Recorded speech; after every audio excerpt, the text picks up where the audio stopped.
કુશલ sir 15-20 વર્ષ પહેલા એકતા કપૂરની સિરિયલનો જમાનો હતો સર. ટીઆરપી વધારવા માટે હીરોને સર બ્રેન ટ્યુમર જાહેર કરી દે. 10-15 દિવસનો એકદમ સિરિયલના સેટ ઉપર સન્નાટો થઈ જાય અને હવે શું થશે હીરોનું. એટલે 15 વર્ષ પહેલાની વાત હતી બ્રેન ટ્યુમર. શું આજે પણ બ્રેન ટ્યુમર શબ્દ સાંભળી અને સન્નાટો અને ઉદાસીના માહોલમાં આવી જવાની જરૂર છે સર?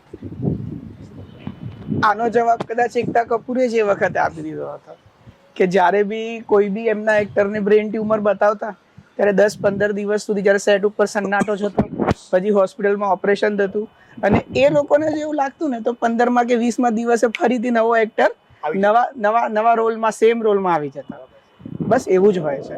દરેક બ્રેન ટ્યુમર જીવલેણ નથી હોતા કે દરેક બ્રેન ટ્યુમર તમને ડાયગ્નોઝ થાય એનો મતલબ કે હવે એનું સારવાર પોસિબલ નથી એવું હોતું નથી.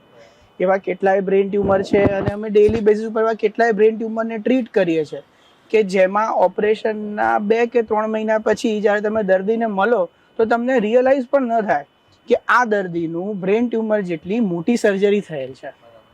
નો ડાઉટ એવા કેટલાય બ્રેન ટ્યુમર પણ છે કે જેમાં આપણને દર્દી માટે બધું જ કર્યા પછી બી એમને બચાવવા માટેનું કે એમની ક્વોલિટી ઓફ લાઈફ ઘણી વધારે સુધારવા માટેનો ચાન્સ નથી મળતો. પણ એવા કેસની સામે ક્યોરેબલ, ટ્રીટેબલ અને ઓલમોસ્ટ 100% આપણે દર્દીને નોર્મલ કરી શકીએ એવા બ્રેન ટ્યુમરની સંખ્યા બી ઘણી વધારે છે. એક ડર કે ભાઈ મને બ્રેન ટ્યુમર ડાયગ્નોઝ થયું છે એટલે હવે શું થશે, એ ડરમાંથી જેવા તમે બહાર આવો અને તમે ડૉક્ટરને મળો, તમારા ઓપ્શન્સ સમજો, ત્યારે તમને રિયલાઇઝ થાય છે કે ઓહ, હું જે ગભરાતો હતો કે જે અમે લોકો વિચારતા હતા એના કરતાં તો કંઈક સરળ છે.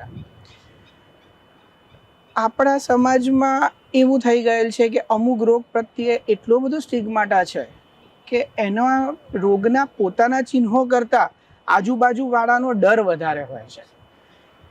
આજે એવા ઘણા બ્રેન ટ્યુમરના દર્દીઓ આવે છે કે જેમને એવું સમજાવી દેવામાં આવ્યું હોય કે માત્ર હવે તમે આયુર્વેદિક સારવાર લઈ લો, હવે તમે માત્ર રિહેબમાં જતા રહો, હવે માત્ર ઘરે તમારે સેવા કરવાની છે.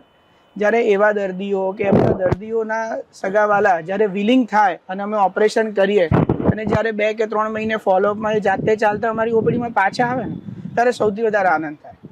અને એવા કેસને સમાજમાં, મીડિયામાં, આજુબાજુ વોટ્સએપમાં, ફેસબુક પર, ઇન્સ્ટાગ્રામ પર પ્રોજેક્ટ કરવામાં અમને બી મજા આવે કે જેથી જે આવા દર્દીઓને જોઈને બીજા દર્દીઓનું પોતાનું મોરલ બી ઊંચું થાય અને સારવાર લેવા માટે કન્વિન્સ થાય. અત્યારે સૌથી મોટો પ્રોબ્લેમ એ જ વસ્તુનો થઈ રહ્યો છે કે લોકોને ડર છે કે જો મને સ્પાઇનમાં કે બ્રેનમાં કોઈ બી બીમારી આવી તો મારા જીવનનો અંત આવી જશે. એ બીમારીના ડરથી બહાર નીકળવાની જરૂર છે. દરેક વસ્તુમાં આપણે દરેક ફિલ્ડમાં કે દરેક જગ્યાએ જે જોઈએ છે કે જે કહે છે કે ડર કે આગે જીત હૈ, સેમ એવું જ આપણા બ્રેન અને સ્પાઇનના દરેક રોગમાં છે.